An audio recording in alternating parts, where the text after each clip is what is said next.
Namaskar. I'm Harpreet Kaur and I welcome you all to our live and interactive training program on understanding autism, seeing strengths beyond differences. You are watching us live on PME Vidya channel number 31. This is our ISL channel, India's first and fully dedicated channel to Indian Sign Language. And you're also watching us live on PM eVidya's YouTube handles, which is NCERT Official and NCERT Events.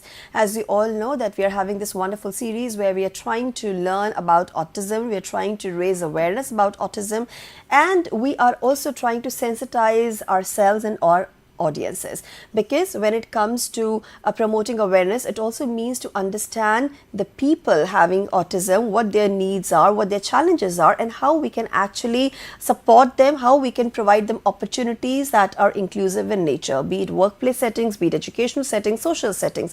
Because autism, so far we have learned that autism spectrum disorder is a neurodevelopmental condition and it affects communication, social interactions, our behavior. But be it any challenge, be it any disability, any disorder, that doesn't mean that people or people having ASD or anybody for that matter should not be allowed to come to the mainstream. That is why on this note, CIET NCERT is organizing this wonderful training program. It's a 4-day training program, and on first day we talked about autism. We understood what autism spectrum disorder means, what it is.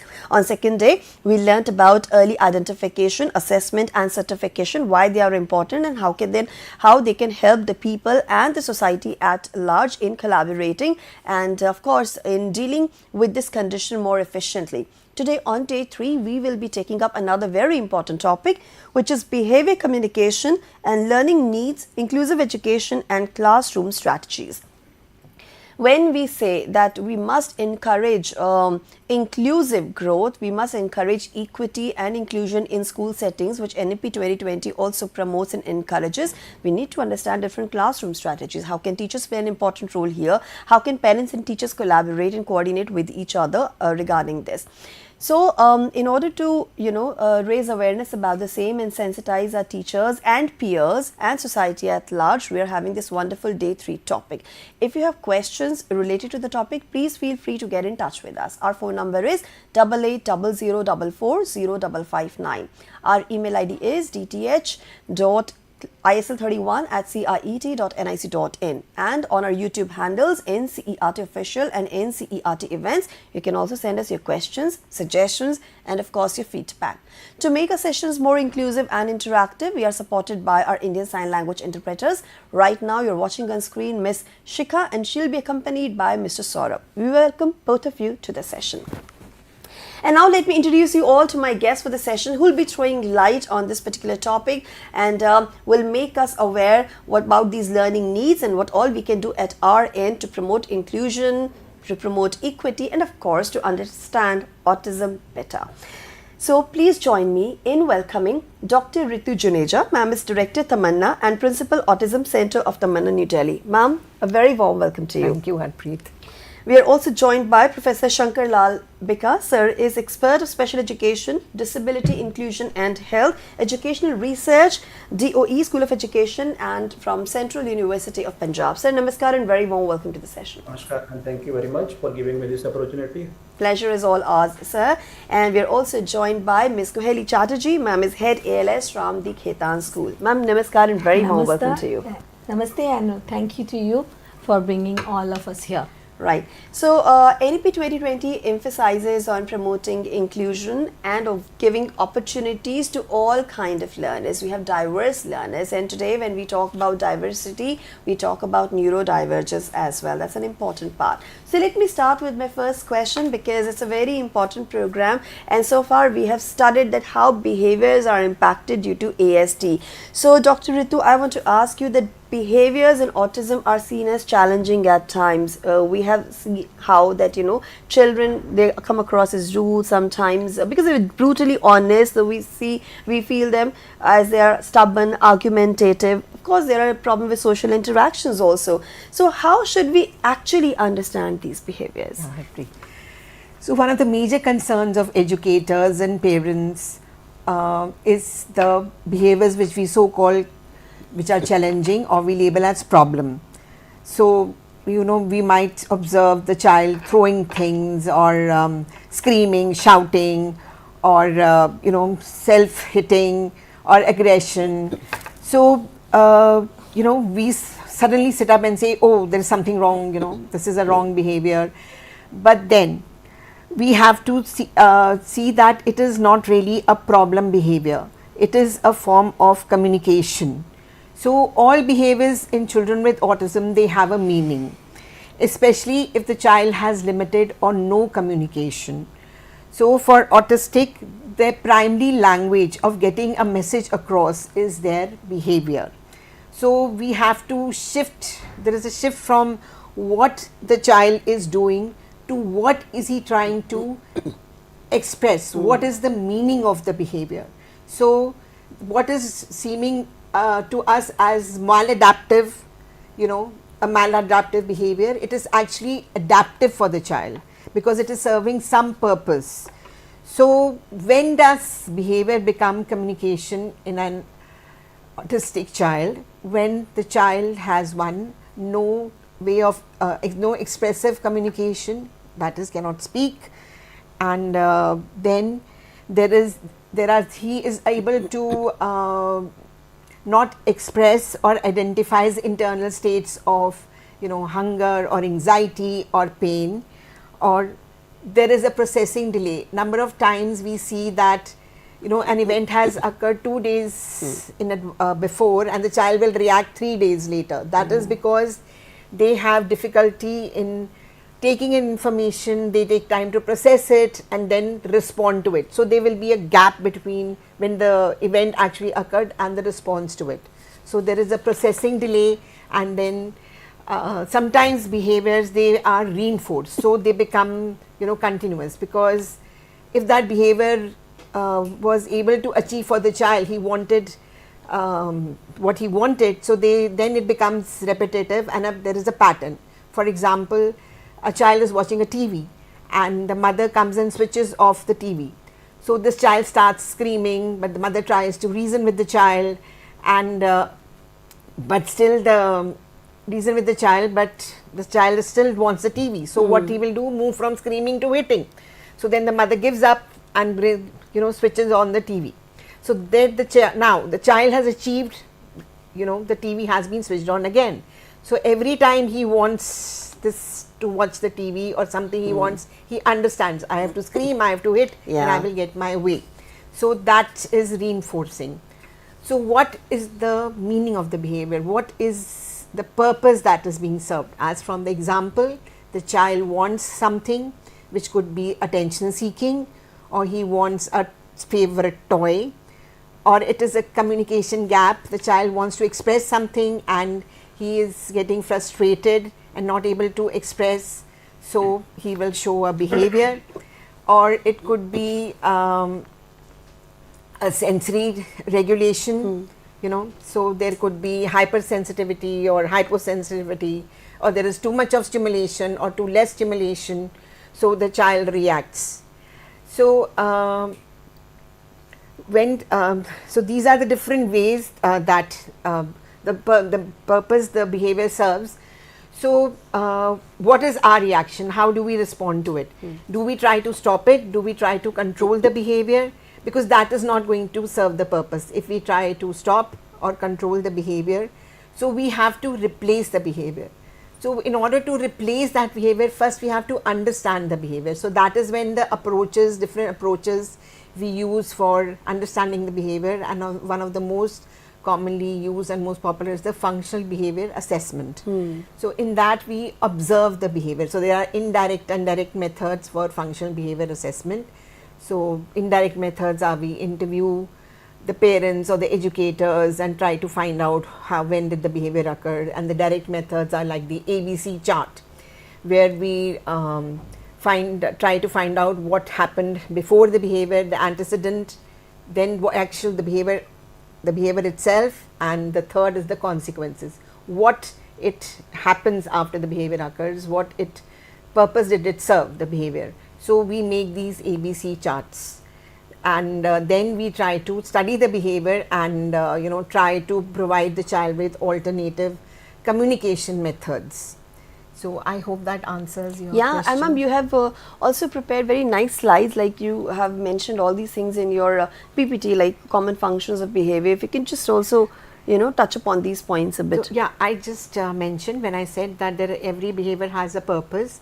So one is to gain, it could be attention seeking, or he wants his favorite toy or his favorite food, or it can be that he wants to avoid a task. It's too Yeah. difficult for him, so he'll start throwing things.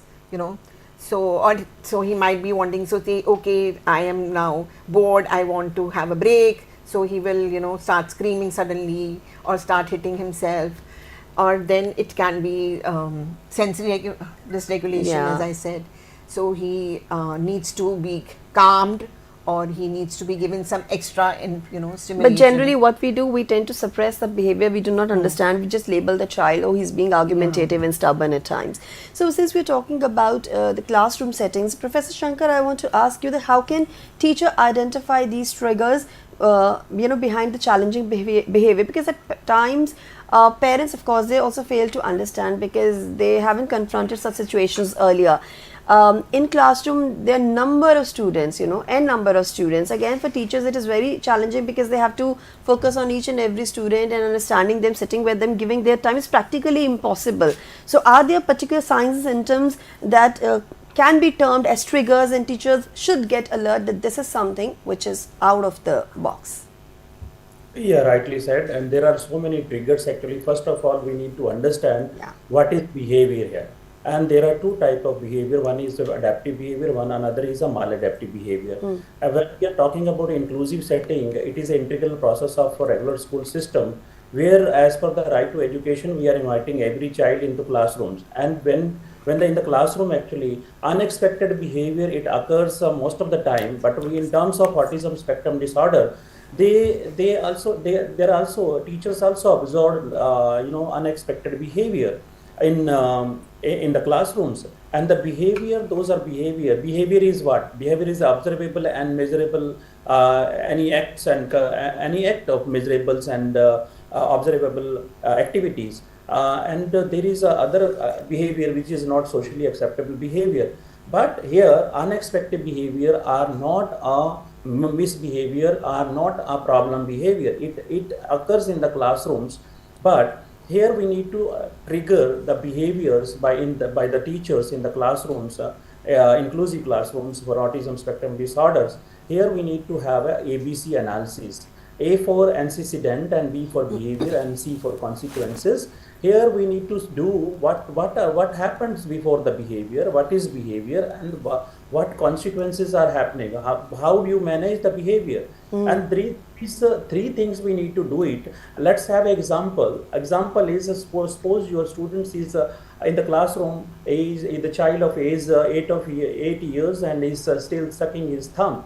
And in the sucking his thumb, and antecedent factor, we need to understand why he or she is sucking the thumb. 8 years, a child is unexpected behavior. It is this is not we say it is a not socially acceptable behavior because the parents are worried about the 8 years child, and maybe others students are also keen observer. They are observing and measuring the behavior that is not happening in a proper manner. So here what happened actually, before the behavior we need to have a function analysis.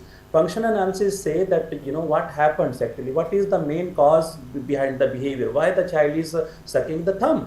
And sucking the thumb, suppose maybe the child having some sensory stimulation problem, and because the taste of that salty taste the child likes, right? The salty taste of the thumb, the skin, the child likes that salty taste, and he or she is used to with this salty taste. That is sensory stimulation maybe.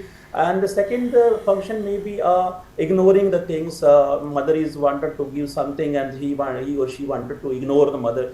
And third, maybe attention seeking functions maybe occur. There are or skill deficits also. If you go to slums area or somewhere, tribals area, the children are sucking thumbs, and because this is not a problem behavior, there is a skill deficit.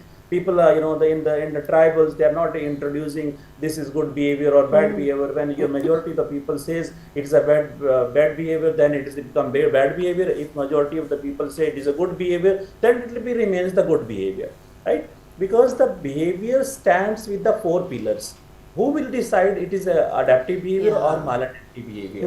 Who will decide? The time is deciding, place is deciding, person involvement is deciding, and another one is circumstances are deciding. As an example, I would like to tell, smoking is injurious to health. Yes. Everybody knows that smoking is injurious to health, but it is if it is a smoking is into the library, that is injurious to health. That is maladaptive behavior. When the smoking in some other place in Delhi, and beer bar and somewhere other else, that is adaptive behavior there, because that place is meant for that smoking. So now place decides what behavior is, right? And behavior is good behavior or bad behavior. In the classroom also, that inclusive classrooms, teachers also observed triggered so many unexpected behaviors, and that will be analyzed basis on the ABC analysis, and that is antecedent factor and behavior and consequences factor. Another is how to trigger that problem behavior that can be observed through the observation schedule, observations of the environment. That means that maybe student, your child is fed up from the light and noise and some other sitting arrangement, that the arrangement is not appropriate, and the student, the child with autism spectrum disorder, that the child is stubborn with that, and that shows unexpected behavior. The child is not sitting at one place, or some odd behavior, some self-injurious behaviors, it occurs immediately. Another part is how to trigger by the teacher. It may be basis on the communications assessment, and that is also students. Suppose a student pushes the peers in the classrooms. That is why the child is pushing. Maybe the child is not interested. The communications, I know that is a non-verbal communications also helps in that. And another triggers is empathy. And another things, Harpreet ma'am, we need to understand here, hypersensitivity and hyposensitivity. These two things we need to understand, because here sometimes classrooms, what happening in the classrooms, sometimes teachers also observed, consider sensory processing actually.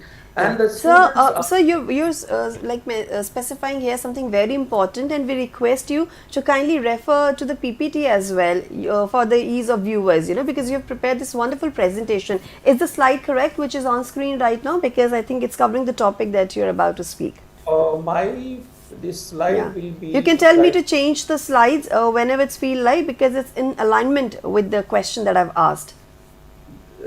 So I request the team to have the PPT on the screen.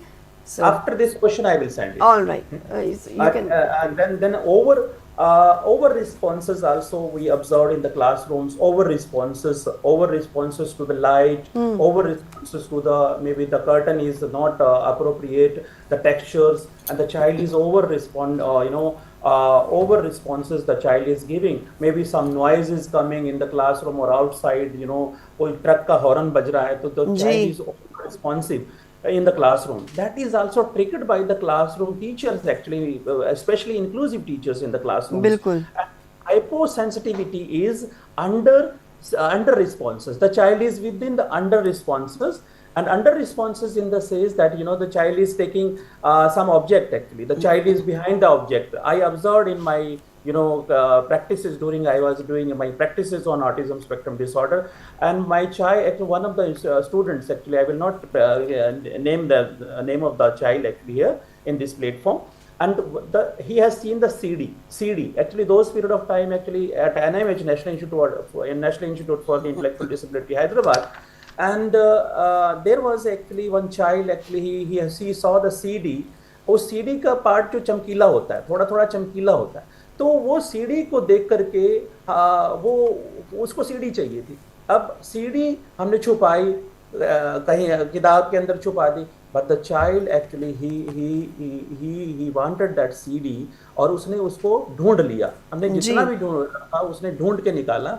And analyzing these are the actually these we need to understand with the we can trigger it actually basis on the hyposensitivity and the hypersensitivity, over stimulus responses and under responses. What are the things are actually it will take a lot of time to for that actually we need to see even the limited we know that the limited verbal skills are there.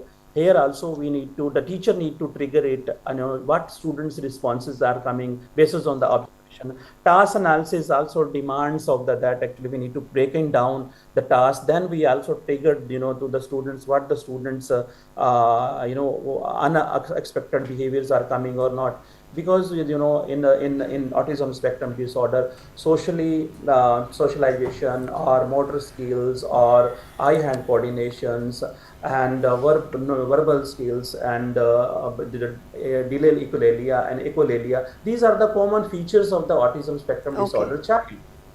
So, Right. so So in the here we slide, need to yeah, in the slide also you've mentioned that they face certain challenges and issues.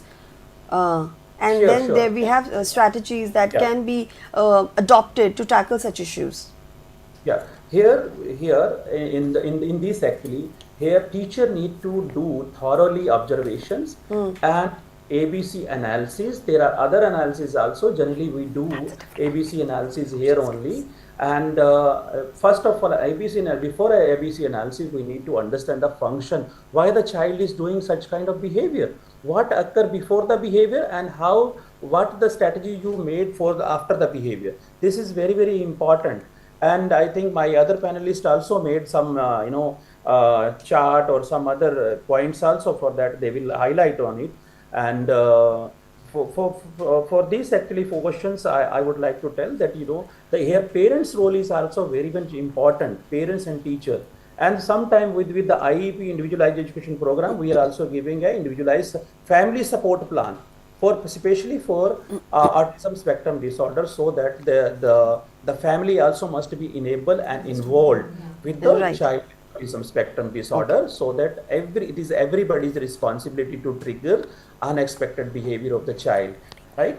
And everyone's responsibility. And I know that if the problems arise in the family, there are major issues are coming by if the child having the family having child with special needs at home. So that there are many issues are coming into the family because especially for the mothers, and it hampers the family and family conflict, impact of professional life. I have given some pictures also you're showing right now. Yes. And taking care or getting along and social isolations, these issues comes with the family. Actually, we need to be with family and we need to understand the drop of on the drop of water from their eyes. Actually, we need to understand अगर हमारे पास empathy है, we need to be very much sensitive about that. We as a teacher, we need to guide the parents, we need to understand the situations, and it is a collaborative approach. We need to make a plan of behavior modification plan. Other panelists will tell Yeah. behavior modification plan as well. Exactly. And Dr. Harpreet, Thank you. Thank you so much, sir, for telling us about all these triggers and how different settings are needed, be it in classroom or at home, because otherwise we won't be able to understand where they're coming from, and then intervention is not possible. So, Kuheli ma'am, I want to ask you, because you have, as an academician, you've been dealing with all these things. I want to understand that what accommodations and modifications can be provided to a child with autism in an inclusive classroom, because when we say inclusive classroom, there are diverse learners who are coming from different backgrounds, different settings. So I'm also curious to know whether we have such content, we have resources, we have material that is feasible for all and everybody can enjoy and get the much needed experiential learning at the same time. Thank you so much, Arpit, for this wonderful question. First of all, we want to know what actually accommodation means, Yeah. right? What actually modification means. Now, CBSE has worked a lot through like NEP, and all kind of acts have come, and it is providing all kinds of accommodations.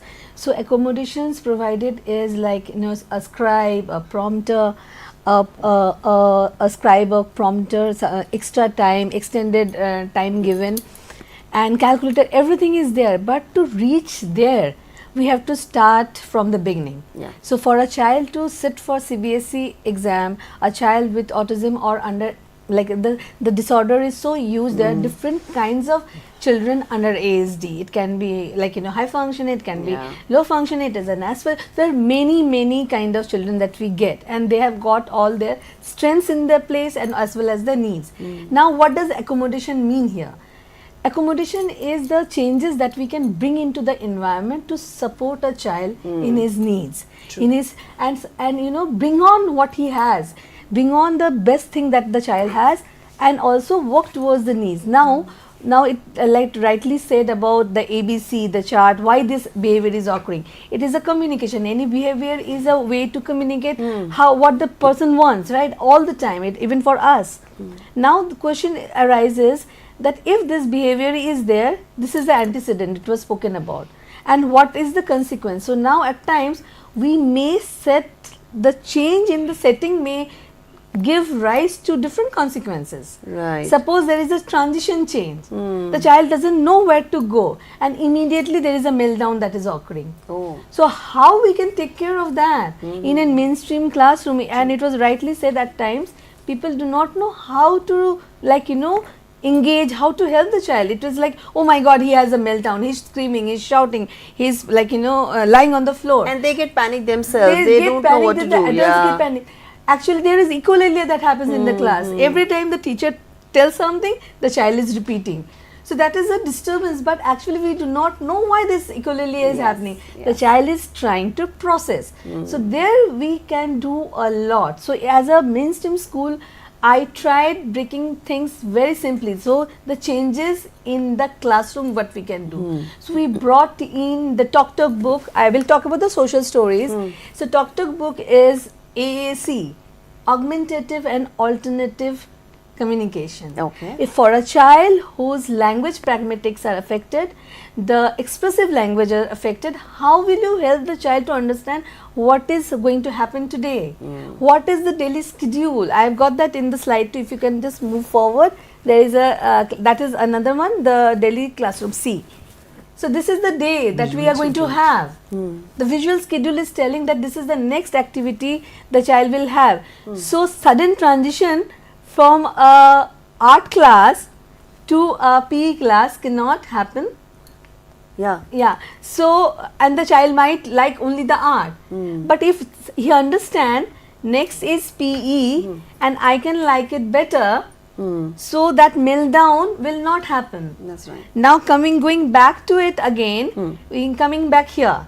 So this is alternative and augmentative communication, and we have made it like child friendly, school friendly, teacher friendly. Talk book, the name is also very unique. So we talk about it. Whatever the learning that is happening, it is visually presented. Yeah. It is presented and the words are written. And mind you, the ASD children are great visual learners. They pick up the words like anything. So you see, for a classroom, this is my classroom, this is my table. And even for a chair, the child is lying down, he might not know where he is supposed to sit. But if I tell that this is your chair, so he knows actually where he is going to go and sit down. I am going forward, suppose there is a meltdown happening, right? So don't do this, you have done that, you cannot do this, actually is not working. Yeah. They can't learn by just lecturing, So why can't we have a good book where it tells me what I am expected to do, what I am expected to learn. So this is exactly, if you go through it, it is like everything that is a child will be like, this is a UKG child, and everything is actually given there. That what his day will be, what are the things he should do, how he is going to get help. And believe me, this is not only like worked on the behavior, but the mode of communication even. The AAC, the Talk book has helped in language primary. They start speaking. Yes. They actually know what they are the supposed book to is do. interacting with the kid. Yes, Yeah. constantly. And the best part is it is inclusive education, right? All the peers, they love it. They are around the child. So there is another picture which I will show. See, this is the accommodation. If you see, there is a child lying sitting very near to the teacher. Yes. He is given that that place that he can be himself, but he is the part of the group. And that is actually what inclusive education should be. Here in this, the pictures are covered. You will not know who is one child with ASD because everything is in front of him and he is working with his friends. So actually, a lot of classroom accommodation can happen if we think through. Now coming to the modification. Modification is the process, like when we are changing the learning objective itself, or the learning experience for the child. If I think that the child will be able to do whatever is being taught in the class, we do not know where the child is. We will first have to understand how we can help the child. There is a simple worksheet of class 6, I think, that is being shown on the screen. The same concept, the same teaching is being taught, and the the output is given in a way where the child can attempt. So he is participating in the classwork. So everything is mellowed down, tweaked, differentiated as per child needs. So then only we can say that at least a child who's coming to school is learning. He is not coming to be there throughout the day, going through the park, having his tiffin and going home. Actually, as school, we have that responsibility. End of the day, the child should go and show his mom or the parent that today this is what I have done, even if the speech or the language is not there. I think there's a lot to say, but I think I have made my points clear that while we say the accommodation and modification, there is a lot we can do through the setting in the classroom, to the school, entire building made inclusive, and actually the teaching learning process that can also take care. Now coming to the noise level. Yes. So again, accommodation, noise, the classes are very noisy. Light. So if there can be a noise cancellation headphone. The child can be seated in a way where there is lots of distraction. The lights are not there. The lights can be friendly to the eyes. So these are the things which are easy to do, provided we think through it. Temperature control. You can and also all this cannot be done if I as an individual or an advocate for inclusion keep on flogging a kind of a belt and around. It has to be reached out if the teachers themselves want to help. But they have to be reached out in a way where they can say, yeah, I can do this. It is doable. Right.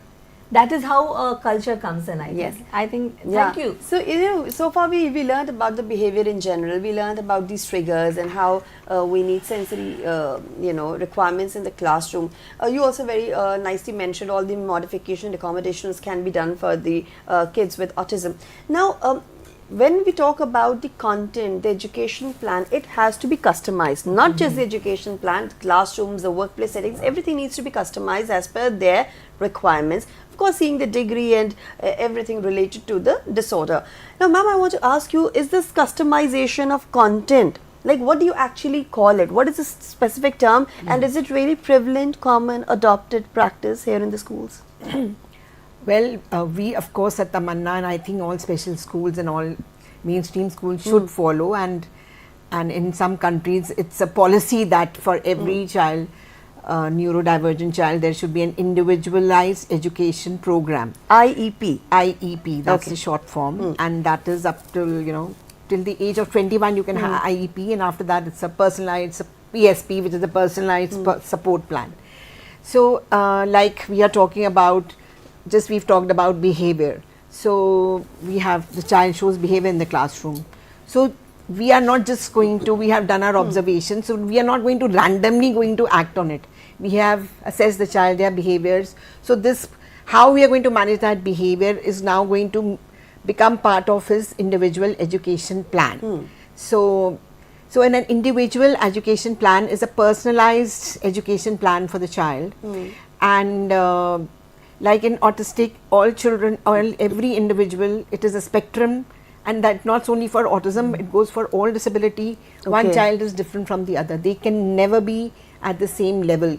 So each child will have their individual educational program, and because each child will have their own learning style, their own strengths, their own challenges. No two are the same. It's not one size fits all. It's not just about the you having this disability, you need this IEP. We all need IEP, because we all learn differently. We all learn differently, but yeah. But it is critical for kids with autism. Especially when you're dealing with children with autism or neurodivergence, you have to have an individual education plan. Right. So the components, it is actually tailor-made for the child, and it is a roadmap, like the navigation, how what program you're going to give to the child. So it is, it has different components. So first we start with the assessment, where we see what is the level of the child, what is the functional, what he can do, what are his abilities, what are his limitations. So then once we've done the assessment, we make the goals, which are called the SMART goals. So SMART, S stands for specific, the goals are very specific. Right. And then they are measurable, and they have to be achievable. We cannot have, according to the level of the child, very difficult goals for the child. They have to be relevant, and they have to be time bound. So, but IPs, generally have the time duration can be generally 1 year. So we have long term goals, which we break them into short term goals. Okay. So it can be a 3-month short term goal, but these children take a long time to show progress. So generally the goals can be 6 monthly on 1 year. Okay. And then we divide each, and these IPs are holistic. They cover all areas of development, and not just, the focus is not just on academics. Okay. So we are going to have academic goals, and then we are going to cover all areas of development, whether it's social development, language, because that too gets affected in autism. Then we will have self-help skills. We have then we have the therapies, what therapeutic interventions do they need, occupational therapy, speech therapy, behavior therapy. So all that comes into the IP, and it's very holistic, and it is prepared in collaboration by the whole team. So we will have the parents, the therapists, and the educators making the IP of the child, so that there is a consistency in the home and the school setting. Right. And we also, it is important to know what the parents want us to, they have to be partners in what is taught to the child. What is the... and they're the first point of contact for the children, they understand them better. They can probably tell you more clearly that this is something very unique in my child with autism, and you can then customize the... Yeah, so according to what the parents want, so we make the goals according to that. Then the goals are, suppose we have to teach the child to learn counting. So I would like to... Yes. So this is a snapshot of one area we have taken, which is functional academics. So this is a child with moderate intellectual disability, and he is not able to learn formal academics. So we are giving him functional academics, and so again under functional academics, which is one area, we have taken one skill, reading. So it is very important for them to read road signs like toilet signs, stop, go, danger signs. So we have to teach them all. So it cannot be taught at one time. So that will be again broken down into steps, which are measurable. So we break each task, which we call task analysis. They are broken down into step.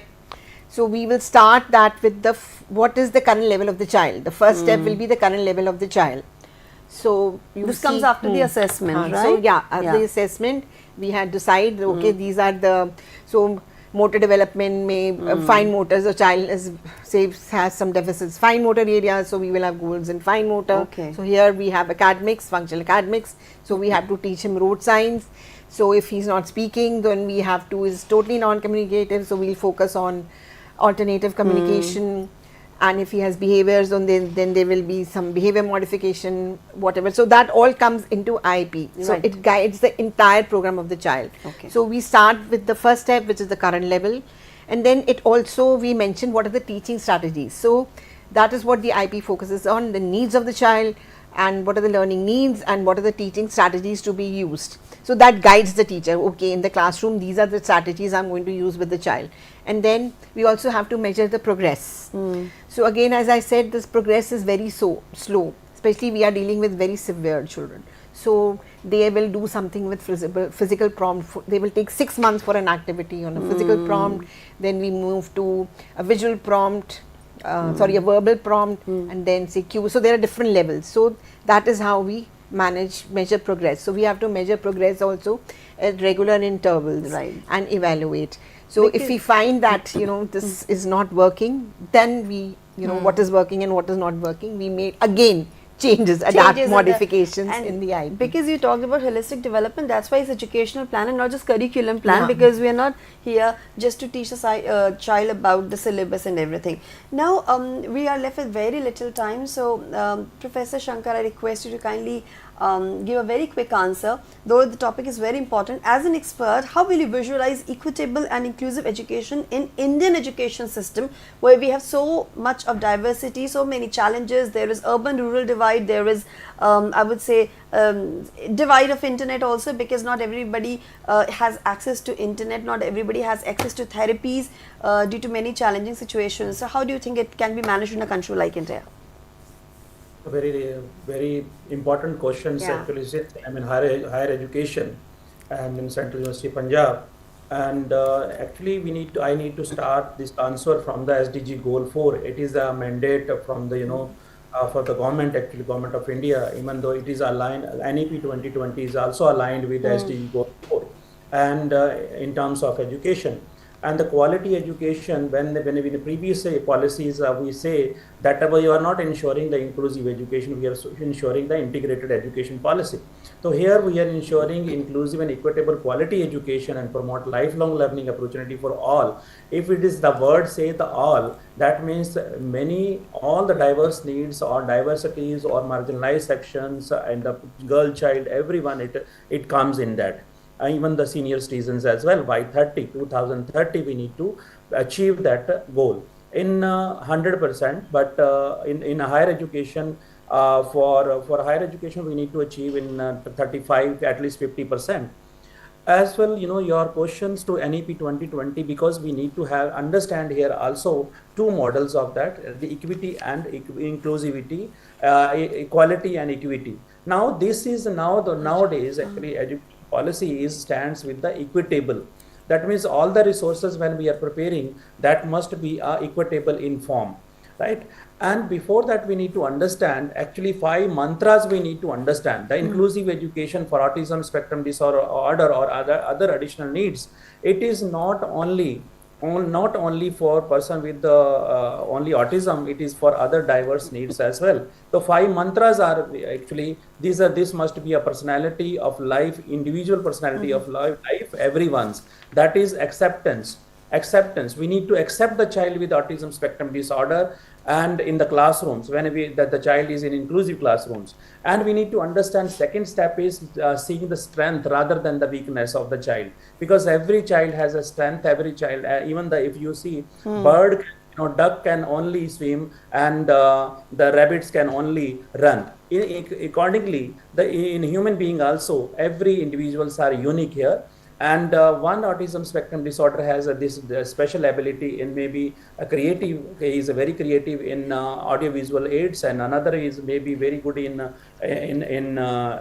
games and other activities. See the strength of the child rather than the weakness, and learning together. It is very, very important. Accommodations and adaptations are very, very important.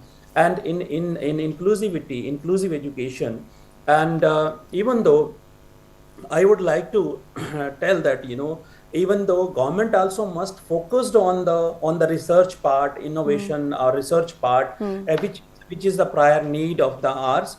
And if you compare with the research innovations in India, actually we are putting only 0.69% of the total GDP, and compared to United States of America, and it is 2.8, and Israel is 4.2, and South Korea is 4.2, and Israel is 4.3. So here actually we need to give the more focused on the research innovations and this part. And another part is to highlight. I would like to sum up actually what need to do actually with my point right now. And my poem, if you can highlight here in the last slide, and poem is there.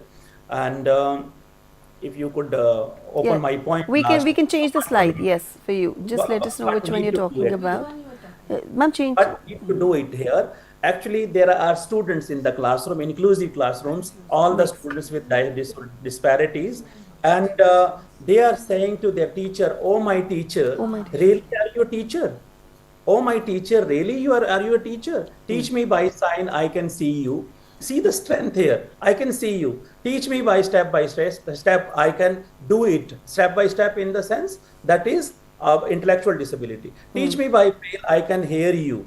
Okay, and that is person with visual impairment. And teach by structurally, who need a structured environment and picture exchange communication board, and who need a structured kind of education system. That is autism spectrum disorder. I can handle me, that they can handle themselves only if you are providing a structurally designed instructions.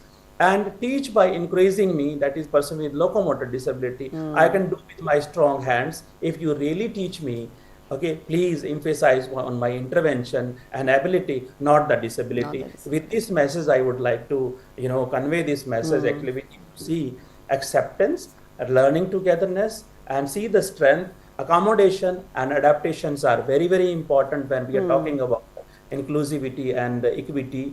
And equitable model will be successful, and because it is a prior need of our NEP 2020 and in education policy of National Education Policy 2020. So given so many advantages nowadays to each and every corner of disparities. That's right. And that is already aligned with SDG Goal 4, and already I told that SDG Goal 4 is what it focused on it. So you have actually summed up what we have discussed so far. But Koeli ma'am, I want to ask you, since you are from a mainstream school, is it really possible there? IEP, can we follow this? What do you think?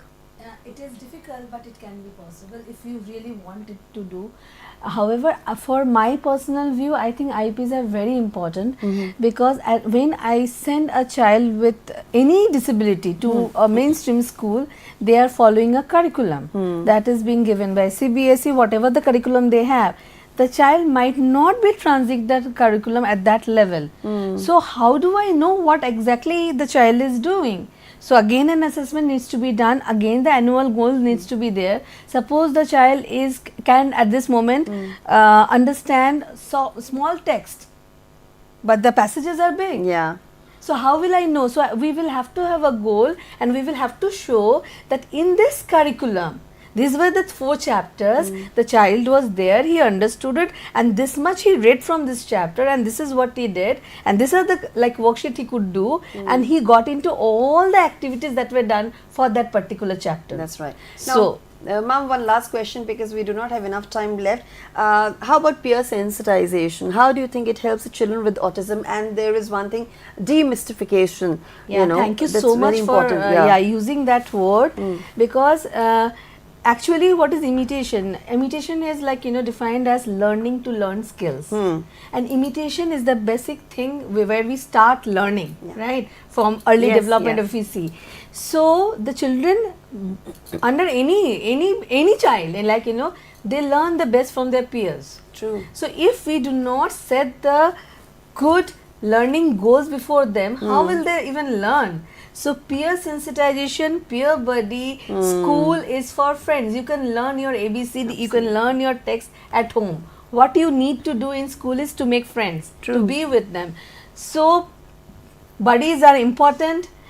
We have our program for inclusive ambassadors in our school, where for each class there is one person who takes care of the entire classroom. Whether it is a new child, new admission coming, whether it is a child who needs some emotional support, whether it is a child with a disability, so that has to come across. That's right. And then only we can have better success stories in the classroom. So, and there are events that are being made. Suppose all the children do not get qualified for a PE event. So what do? We have cheerleaders. Wow. You're actually making them involved. And in these cheerleaders, you will not know who is a special child or who is a child with disability. Yeah. I am across. My doors are open for everybody in the school who wants to be a cheerleader. So out of this 30, we have 10, but nobody knows. Everybody is accepted. So if we talk about inclusion, friends are important. If we talk about inclusion, good behavior is important. If we talk, learning is important, and that can only be done through inclusive setup classroom. See, this is what they have done this year for inclusive Autism, like the Disability Awareness Day Day. and Awareness Day. I think it's very important to learn about all these things so that you know where the child is coming from and you can become more sensitized, be it parents, teachers. When we all need to work in coordination, and you very rightly said we learn more from our peers when we go out. At home, of course, you can lecture a child, you can get mad at a child when he or she is not listening. Teachers, again, they are overburdened with work and they have so many students to cater, but your peers understand you more. They're there with you, involve you in all the activities, and you also feel elated. That's the best kind of experiential learning that one can have. So Yeah. so that is how our student council, we came up with this idea that why don't we have an inclusive ambassador too. So Yes. and that came out so well, and I think that is the best system where we are supporting each other, Yes. and nobody is different because we are all unique. And that's how you become Yeah. empathetic also. So because we do not have enough time left, I must thank all my experts for their wonderful contribution to the session. Dr. Ritu Kohli ma'am, thank you so Thank you. much. Thank you so Thank much. you so much, Professor Shankar, for joining us online and for sharing your bit. It was indeed, I would say, a brainstorming kind of session where, of course, you come up with new ideas. There are so many questions that's coming to my mind. I'm sure our audiences also have some questions. You can send those questions to us on our email ID, dts.isl31@cit.nic.in, and we can take up those questions offline because we do not have enough time left. And I must thank both our ISL interpreters, Ms. Shikha and Mr. Saurabh, and my entire team for their continued support. So today on day 3, we actually talked about behavior, communication and learning needs, inclusive education and classroom strategies. Tomorrow we are coming up with yet another very important topic. It's going to be last day of the training program, Understanding Autism, Seeing Strength Beyond Differences, and we will talk about family support, therapy and community inclusion success stories. We will have some quizzes, some videos as well. And as you all know, it's a training program. There is going to be a quiz also which will get open tomorrow. Please make sure that you watch the session very carefully. At the end, I will let you know how to attempt the quiz and how you can score your 70% marks and get yourself a certificate. With this, it's a wrap. This is me, Harpreet Kaur, signing off and thanking everybody for participation. Namaskar.